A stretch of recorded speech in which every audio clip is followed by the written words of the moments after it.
সেদিকে যায়, এই দর্শনটা কি মানে এই কাটা রিসেট বাটন সেদিকে ছুটছে কিনা, যদি এইভাবে আপনাকে প্রশ্ন করি প্লিজ পান্না ভাই। আমি ওদিকে যাব না, আমি আমার অ্যাঙ্গেলে যেভাবে দেখি সেটা বলি।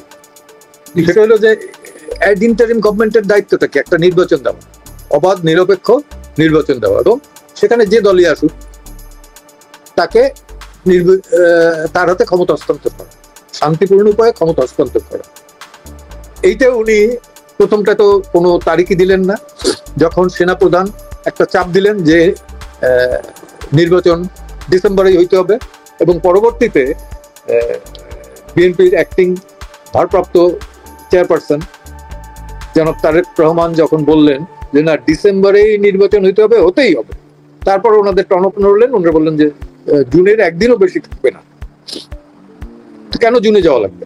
আমরা তো দেখছি যে 91-তে শাহাবুদ্দিন সাহেবের গভর্নমেন্ট 90 দিনের ভেতরে ইলেকশন দিচ্ছে, এবং তার বেলা ইট ওয়াজ টু টাফ, এই কারণে যে প্রেসিডেন্সিয়াল ফর্ম অফ গভর্নমেন্টটাকে উনি টার্ন করাইছেন এটা পার্লামেন্টারি ফর্ম অফ গভর্নমেন্টে।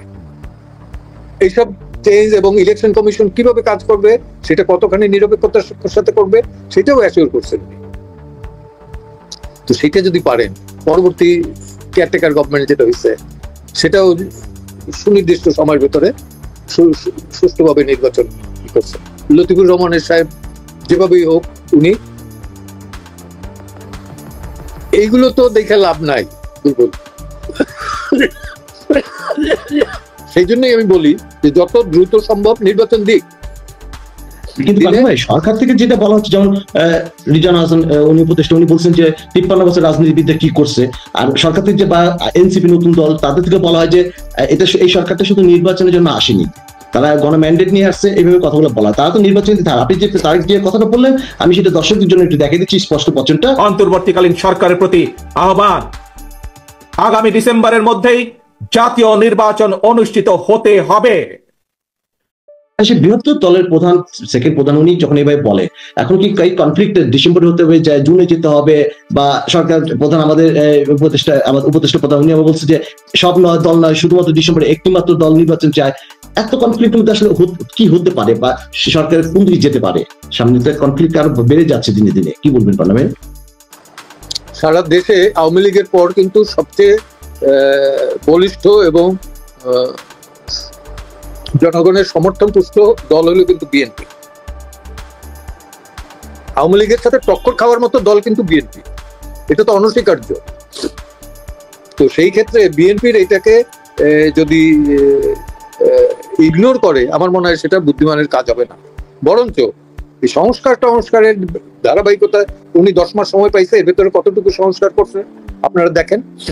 বিন্দুমাত্র 10 তো ভালো, একটাও সংস্কার হয় না, কুসংস্কার হয়েছে। বেশ কিছু কুসংস্কার উনি এস্টাবলিশ করে দিয়ে গেছেন এই দেশে, সেটা হয়েছে। তো আমি যেটা বুঝি যে সেটা হলো যে নির্বাচন ডিসেম্বরের মধ্যেই হতে হবে, এবং জনগণ এটা চায়, জনগণের আকাঙ্ক্ষা। এবং জনগণ যদি সেখানে ভুল করে, জনগণের তো দেশের মালিক তো, প্রজাতন্ত্রের মালিক হলো জনগণ। তো জনগণ যদি ভুল করে সেটা জনগণ বুঝবে। 53 বছর কি করছেন রাজনীতিবিদরা যদি খারাপ কিছু করেন, সেই জবাব দিয়ে জনগণের কাছে দেবেন, অন্য কোনো উপদেষ্টার কাছে তো দেবেন না। পরিষ্কার। পান্না ভাই, আমাকে একজন দর্শক এই মুহূর্তে আপনার কথা যখন কথা বলতেছেন, একজন দর্শক একটা প্রশ্ন করতেছেন, আপনার কাছে জানতে চাচ্ছে, পান্না ভাই আমরা আপনাকে দেখেছি সেই সরকারের প্রথম থেকে আপনি সরকারকে সমর্থন করেছেন, কিন্তু খুব দ্রুত সময় কি আপনি উপলব্ধি করলেন এই সরকার সমর্থনটা সঠিক হয়নি বলি এখন কি আপনি সরকারের বিরোধিতা করছেন কিনা? বিষয়টা কিরকম? না, সরকারের পদক্ষেপগুলো বিরোধিতা করতেছে। আচ্ছা, ভুল পদক্ষেপগুলোর বিরোধিতা করতেছি, ভুল পদক্ষেপের আমি বিরোধিতা করতেছি। আবারও বলি, রিপিটেডলি বলি, ভুল পদক্ষেপগুলোর বিরোধিতা করতেছি।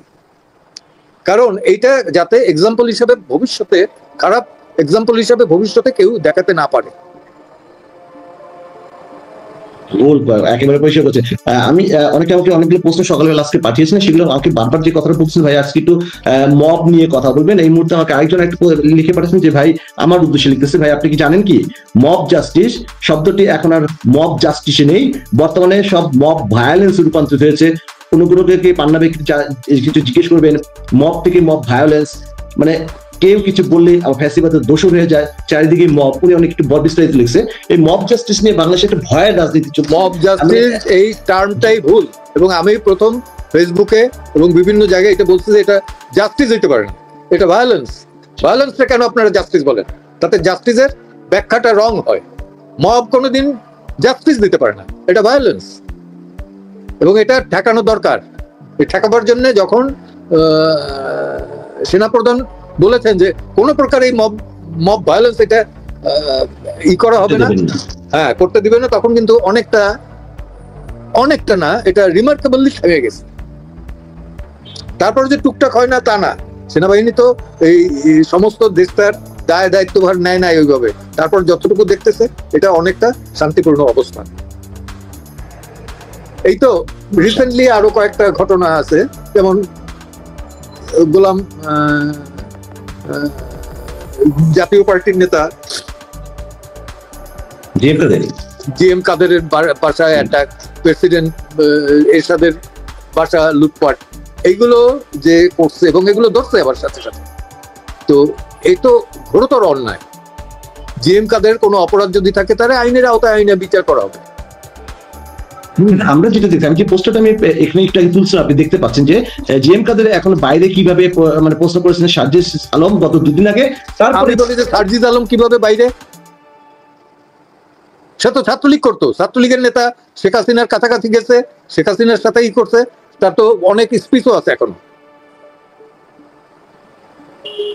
আছে তা উনি একসময় বঙ্গবন্ধু পত্রিকা স্পিচ দিতেন, তাহলে তো একই প্রশ্ন। ঠিক আছে, প্রশ্নটা অন্য কেউ আমাকে করেনি, এভাবে কেউ করেনি। মানে আমি যেটা বলতে চাচ্ছিলাম, যখন কেউ একজন সমন্বয়কে, ওনারা প্রধান ছিলেন সমন্বয়ক, ওনারা এখন সমন্বয়ক, ওনারা এনসিপি দলের প্রধান এখন ওনারা যখন একটা স্পিচ দেন, তারপরে যে ভাঙাচোরা শুরু, যেমন 32 নম্বর গুড়িয়ে দেওয়া হলো, বাইরে থেকে স্পিচ দেওয়া হলো, বুলডোজারতে ভেঙে দিল, আমাদের সেনা বাহিনী সেখানে ঘুরে আসলো। এই যে মানে এটা কি মানে মুক্তিযুদ্ধের স্থাপনা ভাঙা বা মুক্তিযোদ্ধাদের অপমান করা, অপদস্থ করা? আপনি যে বীর মুক্তিযুদ্ধের বেশি এই বিষয়গুলো নিয়ে কি বলবেন? এই বিষয়টা আমি এড়িয়ে যেতে চাই, এই কারণে যেতে চাই যে এটা নিয়ে বহুবার বলছি বহু জায়গায়, আমি আর চর্বিত চর্বণ করতে চাই না।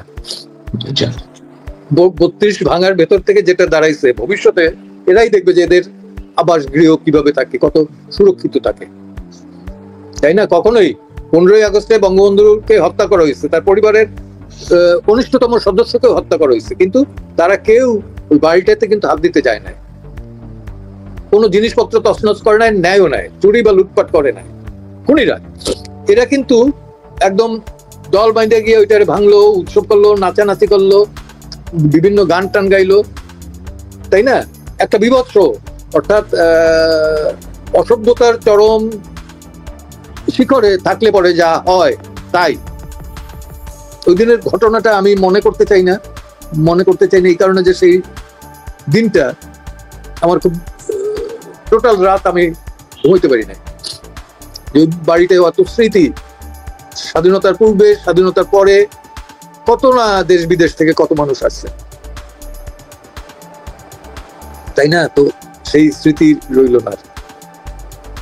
আমি আপনার অভিব্যক্তিটা বুঝতে পারতেছি একজন, কারণ আমি প্রথমে বলছি যে আসলে আপনারা যদি অস্ত্র হাতে না আনতেন হয়তো আমরা স্বাধীন দেশ পেতাম না।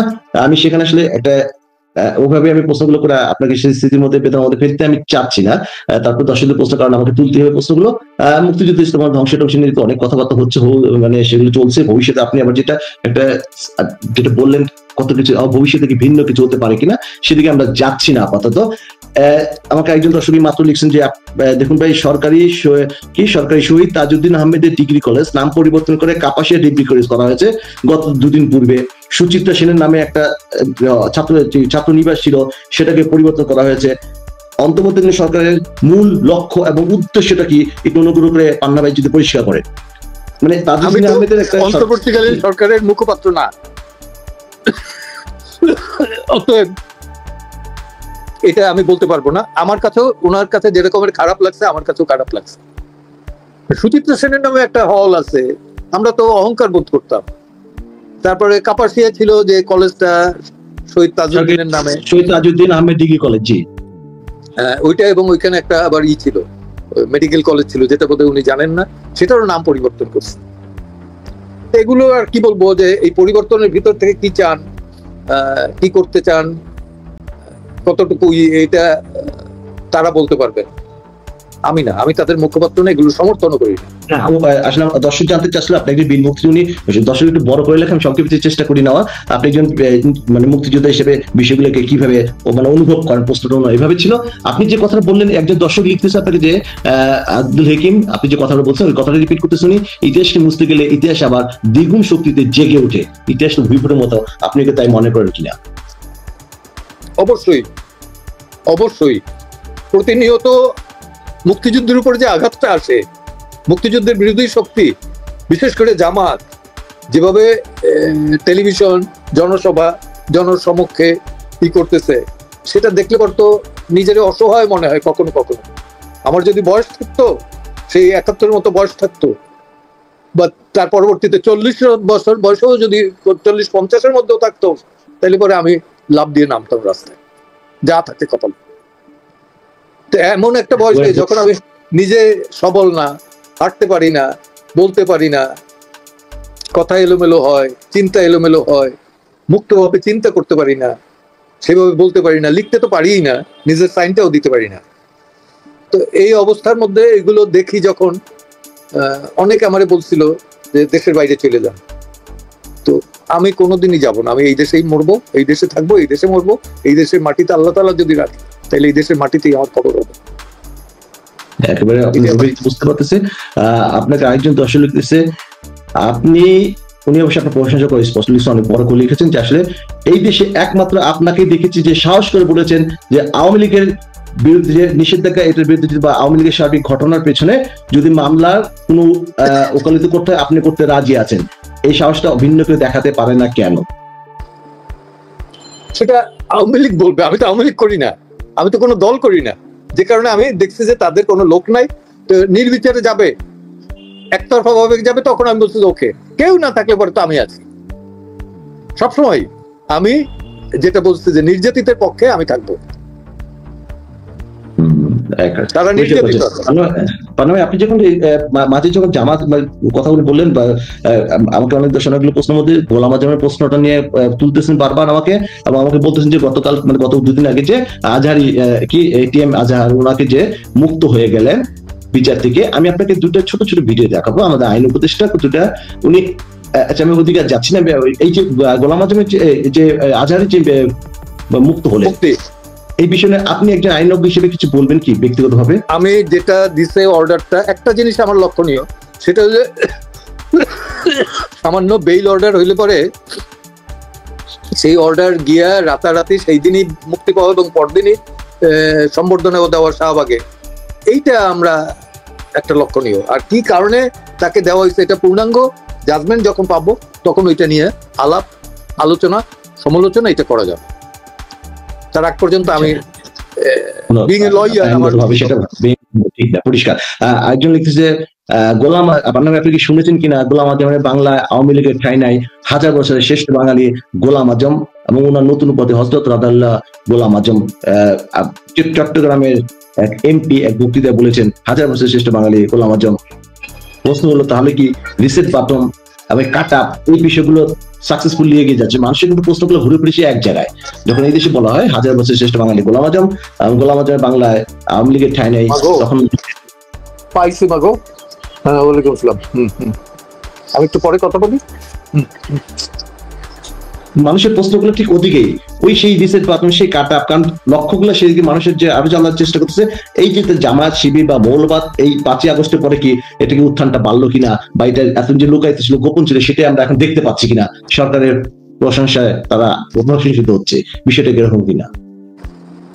এই যে আমরা যদি নির্বাচন নিয়ে দেখি, ডিসেম্বরে না জুনে, সেইখানে কিন্তু এবং সংস্কার ইন্টারিম গভর্নমেন্ট করবে না নির্বাচিত সরকার করবে, সেখানে কিন্তু জামাত আর এই গভর্নমেন্টের সুর একই জায়গায়।